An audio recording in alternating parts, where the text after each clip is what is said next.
你不用对我说什么，我哭就是因为我觉得舍不得。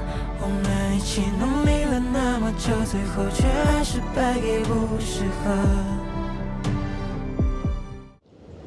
我今日咧就嚟咗汀九橋呢邊睇海，最近好中意睇海啦，同埋睇日落，因為我覺得可以令到我嘅心情平復啲。咁我而家咧就喺個海邊度，可能會有少少噪音嘅，希望大家冇介意。咁我諗如果大家睇到呢條片嘅 title 咧，都會見到發生咩事嘅。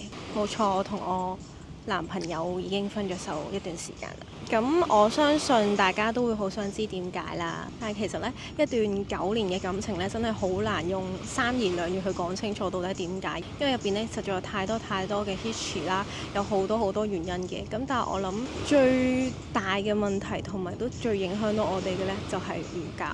咁好多人都問我9年先至知唔夾，你9年先至因為唔夾而分手。唔夾呢樣嘢呢，係我哋一拍拖冇耐就已經知道嘅事啦。咁然後因為愛，咁所以我哋一直都好努力咁樣維繫呢段感情，好努力咁樣去磨合啦，互相理解。咁但係我覺得感情呢就好似着鞋咁樣，你一着落去呢，你就知道適唔適合，舒唔舒服。有啲人好好彩可以揾到一對啱佢嘅鞋，有啲人一着落去覺得唔舒服呢，就忍痛放手。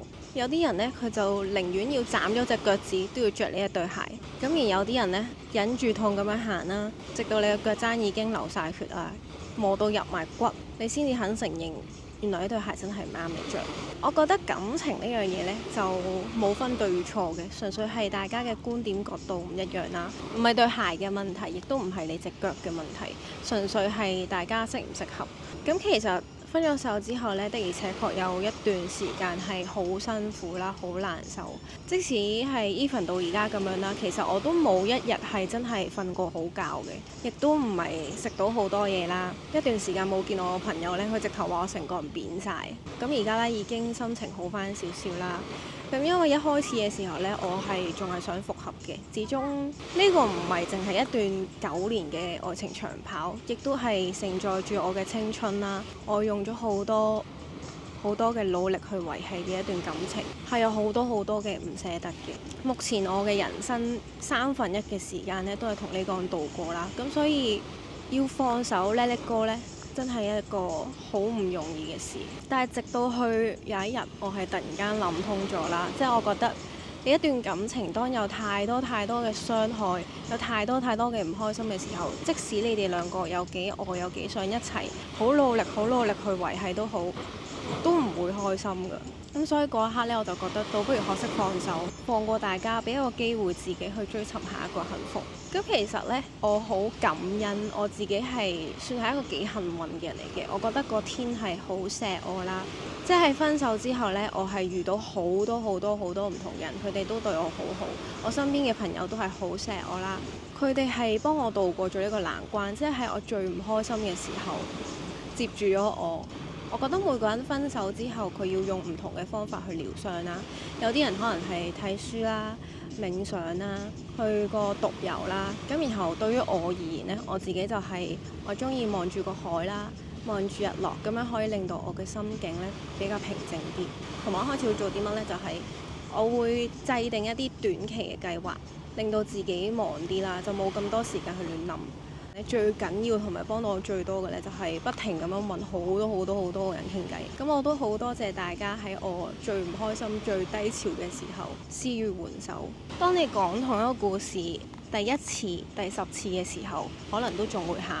但係當你講到去100次嘅時候呢，你有機會可能可以笑住咁樣分享。所以其實我真係好感恩、好開心可以遇到一啲咁好嘅人。就連我早幾日我真係又係再次崩潰喺條街度喊到癲咗嘅時候，跟住我去做運動。第2次見我嘅一個教練，佢話我今日嘅狀態同第1次見我嘅時候好唔一樣。咁然後佢就同我傾咗陣偈，咁佢都經歷過呢個人生低潮啦。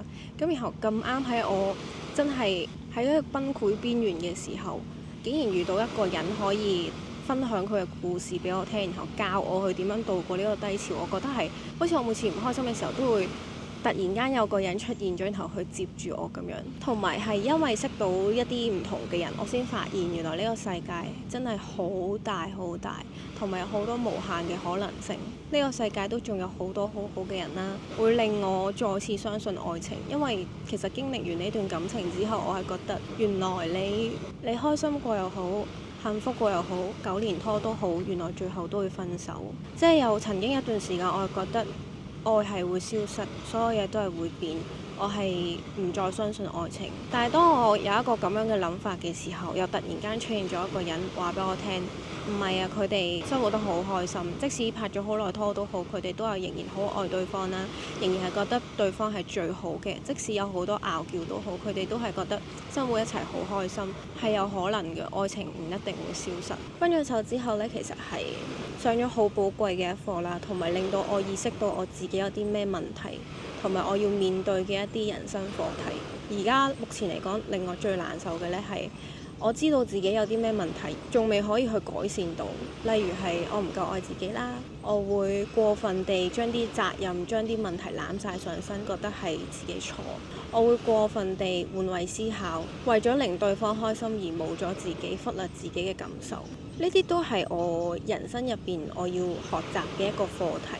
我甚至係會不停咁樣去回想，到底係邊一個 moment 出咗錯呢？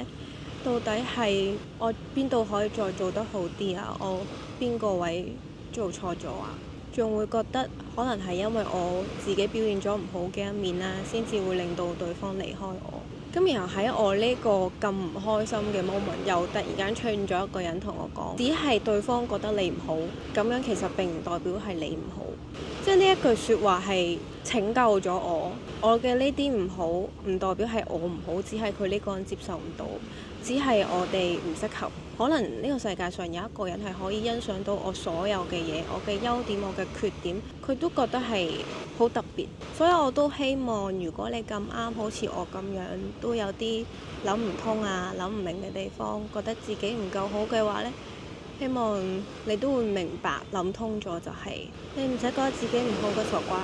總會有一個人出現，然後覺得你係好特別嘅。就算你展露所有你嘅唔好啦，你嘅脆弱、你嘅敏感，佢都會照單全收。嗰啲所有你認為唔好嘅嘢，佢甚至乎可能會覺得呢個係一個你嘅特點啦。呢啲你以為自己嘅問題，只係你暫時未遇到一個識得欣賞你嘅人。有時候生命入邊會有啲人會相遇，但係冇辦法好好咁樣行落去啦，甚至乎未必可以一齊。我都曾經問過，點解要？既然唔可以一齊，既然唔可以行落去，點解要俾我遇到呢個人？我唔想上呢一課。但係後尾我發現，即使係再短暫嘅關係，每一段相遇都有佢嘅意義。當你以為你自己已經學習咗你嘅人生課題，你已經進步咗嘅時候，個天呢就會突然間俾個 quiz 俾你去測試下，到底你係咪真係學習咗呢？直到有一日你真係知道咩叫愛自己啦，要係識得放手嘅時候，好好咁放手。咁呢個時候呢，就會出現一個剛剛好嘅人。坦白講，療傷係一個好漫長嘅過程啊。我之前呢，有段時間以為我自己放低咗，的而且確我對我嘅前任呢係已經冇咗嗰種鍾意嘅感覺啦，亦都冇再想復合嘅。但係當我再回想起呢段感情，記翻一啲我哋之間唔開心嘅事呢，其實我都仲係會喊。咁然後嗰一刻嘅我先意識到，哦，原來我仲未放得低。真正嘅放低係你諗起呢段關係嘅時候，你唔會再唔開心，唔會再咁痛，你反而係覺得你上咗一個好寶貴嘅課啦，你係有得着嘅。有陣時呢，你以為自己 OK 咗啦，但係當你某一日遇到一件好少好少嘅事出格到你，你就會發現啊，原來你仲未 OK。咁呢個時候呢，其實就坦白講真係冇人幫到你，你要靠你自己。即使前期你可以靠同好多人傾偈去幫你，可以由嗰個負面情緒拉你出嚟都好。去到後尾呢，其實你要學習點樣面對自己，你要學識獨處啦。我覺得最緊要嘅要學識享受單身咯。即係坦白講，我就算分手冇耐啦，我都想拍拖。我係一個中意有人陪伴嘅人嚟嘅，但我覺得我需要學習咩叫獨處，咩叫享受單身。當你真係可以享受到單身嘅時候，你會知道咩人係真係適合你啦，你會知道乜嘢係一段健康嘅關係。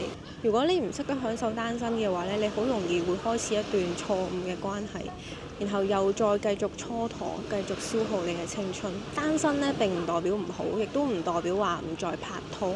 但係即使唔拍拖都好咧，都可以一個人好好咁樣生活啦。而拍拖咧就係令到你更加開心。咁經歷完呢一段咁刻骨銘心嘅感情咧，其實我係真係知道乜嘢叫適合自己啦。我係想要啲乜嘢，唔想要啲乜嘢。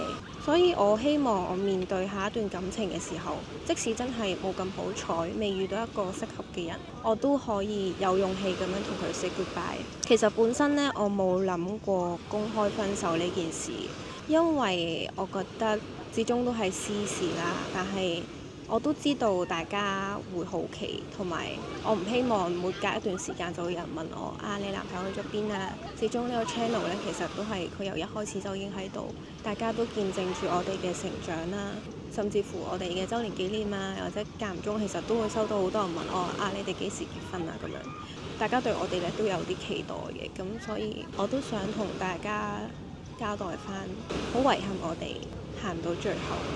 同埋我都想借呢個機會，唔知佢會唔會睇到啦，但係好多謝你一直以嚟對我嘅支持同埋鼓勵，冇你係真係冇今日嘅我。我亦都好多謝你有呢個勇氣去做放手呢個決定，因為我知道你知道我係冇勇氣去放手，冇勇氣去改變。即使我知道呢一段關係唔係一段健康嘅關係，我都唔捨得放手。多謝你做咗呢個決定，放過大家，同埋都想借呢條片順便同我屋企人講，你哋唔使擔心我。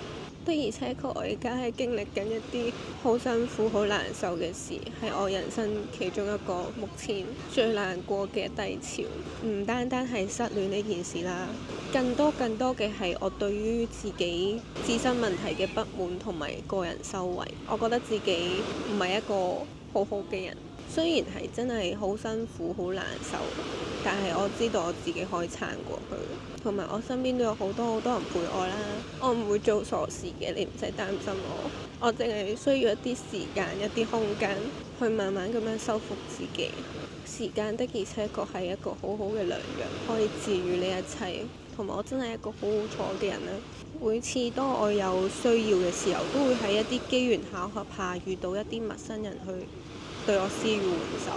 最後我都想借呢條片同所有而家經歷緊低谷嘅人講，你並唔係一個人。我知道可能你發生緊一啲好唔開心嘅事，可能甚至乎會有啲好唔好嘅念頭，但我希望你唔好放棄啦。